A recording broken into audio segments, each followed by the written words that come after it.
చేస్తావా ఇప్పుడు ఉండు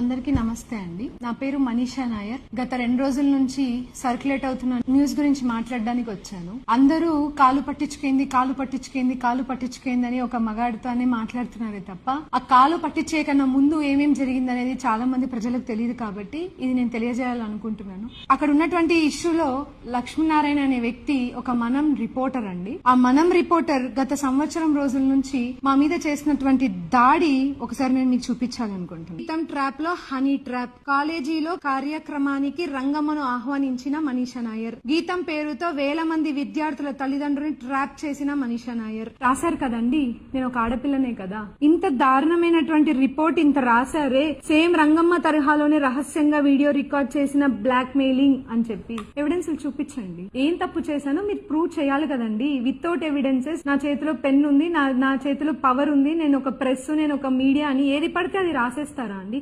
ఎటువంటి సంబంధం లేని రంగమ్మ విషయంలోకి ఆవిడ ఎవరో కూడా నాకు తెలీదు. ఆవిడ ఒక రోజు నా కాలేజ్ కి వచ్చి 5 ఆడోళ్ళందరూ వచ్చి మేము పలానా లేడీ సంఘాలు అని చెప్పి చెప్తే హ్యాపీ ఉమెన్స్ డే అని విష్ చేయడానికి అని చెప్పి నా దగ్గరకు వచ్చి బొక్క తీసుకున్న ఫోటోని తీసుకొని ఆవిడ ఫేస్బుక్ లో పోస్ట్ చేసుకోవడం జరిగింది. ఆవిడ ఫేస్బుక్ లో పోస్ట్ చేసుకున్న ఫోటో వీళ్ళ మీడియా వాళ్ళకందరికీ తెలిసి ఆ ఫోటోని తీసుకొని ఆవిడికి నాకు సంబంధం ఉంది, ఆవిడలాగే నేను చాలా మంది అమ్మాయిలని ట్రాప్ చేశాను, ఆ వీడియోలు రికార్డ్ చేసుకున్నాను అని చెప్పి ఇట్లా ఫేక్ న్యూస్ చేస్తున్నారే. చూపించాలండి, వీళ్ళందరూ నాకు చూపించాలి. ఎంతమంది అమ్మాయిని ట్రాప్ చేశానో చూపించాలి, ఎంతమంది ఆడవాళ్ళ జీవితాన్ని నేను నాశనం చేశానో నాకు చూపించాలి కదండి. మరి చూపించమని అడుగుతున్నాను.